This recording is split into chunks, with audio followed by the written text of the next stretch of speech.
Matagumpay na naaresto ng mga tauhan ng San Pedro Component City Police Station ang isang street-level individual sa ikinasang buy-bust operation na nasabing istasyon. Kinilala ang suspect na si alias RF, residente ng Binyan City, Laguna. Naaresto si alias RF matapos magbenta ng hinihinalang shabu sa pulis na nagpanggap bilang pusher buyer kapalit ang buy-bust money. Nakumpiska mula sa suspect ang 2 pirasong small heat-sealed transparent plastic sachet na naglalaman ng hinihinalang shabu na may bigat na humigit kumulang 43 gramo at may standard drug price na aabot sa 292,400 pesos.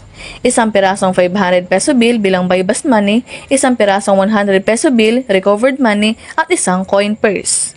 Kasalukuyang nasa custody ng San Pedro Component City Police Station ang suspect na nahaharap sa kasong paglabag sa Republic Act 9165 o Comprehensive Dangerous Drugs Act of 2002. Patuloy sa pagkilos at mas pinaigting pa ng Laguna PNP ang mga operasyon laban sa ilegal na droga upang matiyak na hindi malululong ang mamamayan ng Laguna sa bawal na gamot, lalong higit ang mga kabataan.